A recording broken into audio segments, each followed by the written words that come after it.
Hello everybody, I'm doing some fiberglass work, so I thought I'd make a video of some of the process. Got some fiberglass matting here.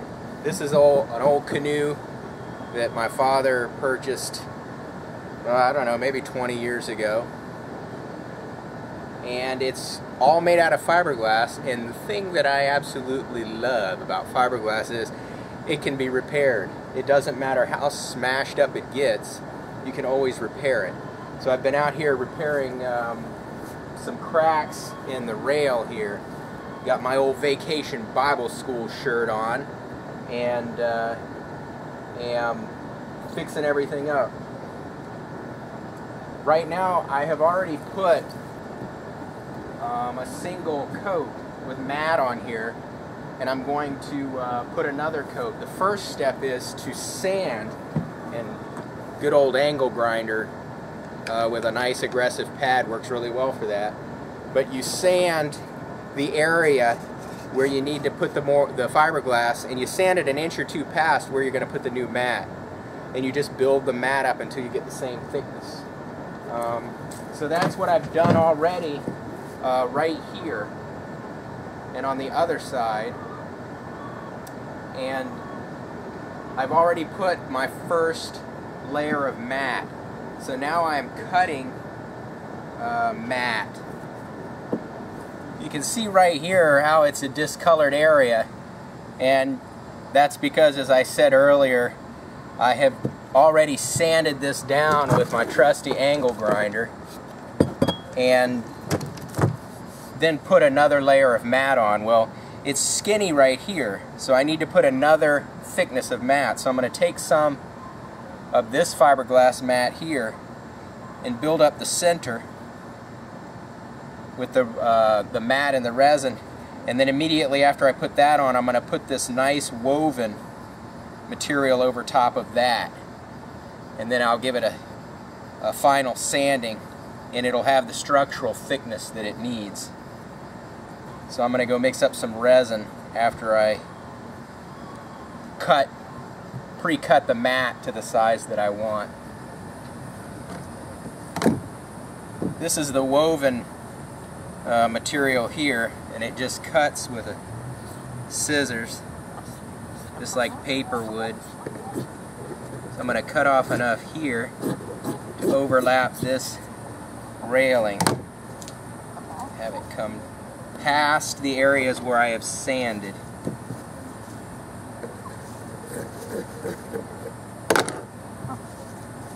Great.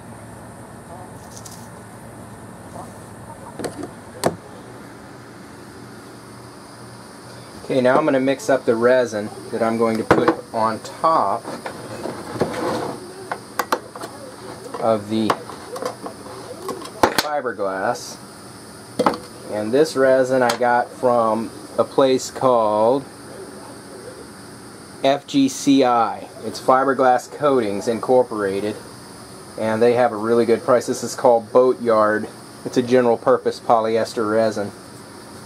And I'm going to put the amount that I think I need right in here. It stretches a pretty good way, so it's better to underestimate than to overestimate, in my opinion. So we've got some in there, and I think I've underestimated a little too much. Put a little bit more in there. Too much more, but a little bit more. Woo! Putting it in from both sides there.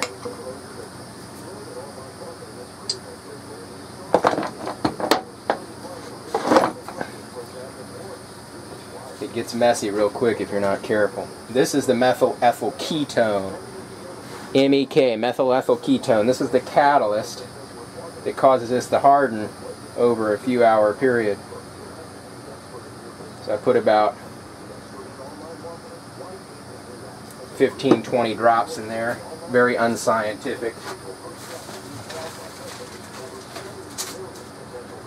If you mix it too hot, it catalyzes very quickly. Sometimes there's a purpose for that. But I'll mix it up for about a minute. and mix the ingredients real well. It starts to change kind of to a bluish color using one of the ubiquitous disposable brushes that you use when you're applying fiberglass. I also recently, which I've never used one of these, but I'm finding it to be a very useful tool, and this is a little aluminum roller. It has channels in it, and once you dab the resin on using this brush, you roll that little aluminum roller over it, and it really helps to get the voids out from under the resin. Gets all the air pockets out. Makes for a much better seal without having to add more resin. What I'm learning with fiberglass is the less you can use, the better off you are. When I first started doing this years ago, I would just pile it on, and more isn't always better in this case, because you want to have a nice thin layer over your mat, or you can start getting cracking. It'll start to crack if it's really thick. So I think we've got that mixed up enough, and we'll take that out and start the process. Okay, here we are with our resin. We have our mat pre-cut, which is important because once this stuff starts hardening, you don't want to be running around like crazy trying to measure out mat. So we're going to take this resin, paint it on as a base layer.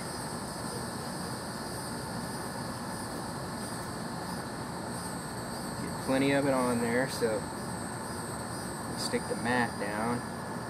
It'll saturate the mat. Now we're going to take this mat here, stick it on there. The top edge saturated. When you're working on a curve, you have to be a little careful not to work too fast. I'm working outside, so it's really well ventilated, but this stuff is not good to breathe. So you should make sure that you wear a mask if you're indoors, and try to avoid breathing it too much if you're outdoors.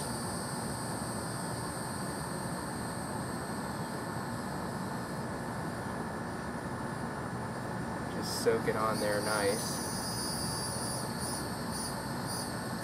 Keep looking for air bubbles. And if you see them, tamp them down and maybe add a little more resin if they're not cooperating.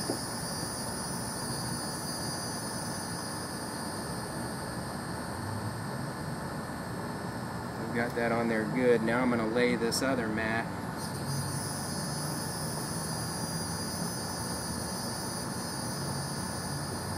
on top of it. So here we go with the woven material.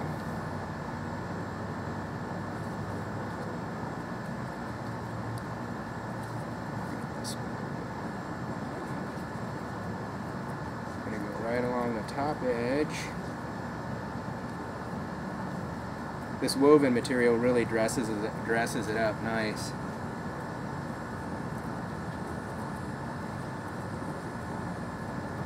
Fiberglass is strong, strong stuff.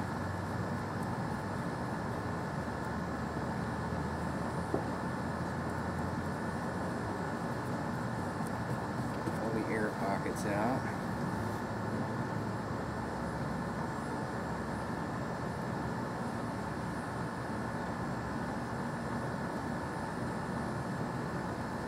Okay, now I'm going to come in with my little roller here and roll this flat. And this really helps to stretch it out. Stretches it out and gets rid of those air bubbles.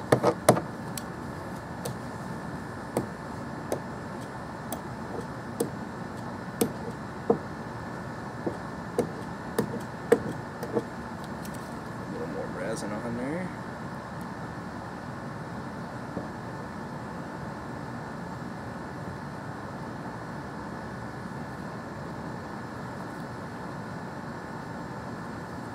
don't have to get too finicky because you're going to sand off any excess mat.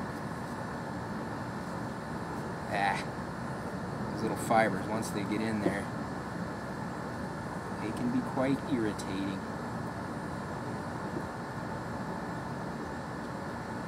Okay.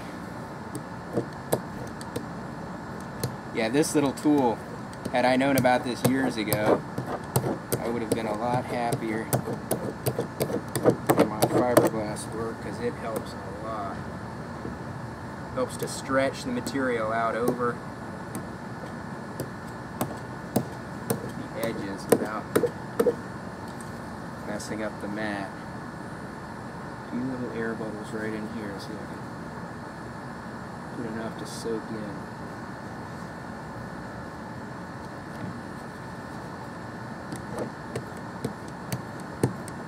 Okay, that looks really good. So that'll set up, and I'll sand it down. But that's how you apply some mat.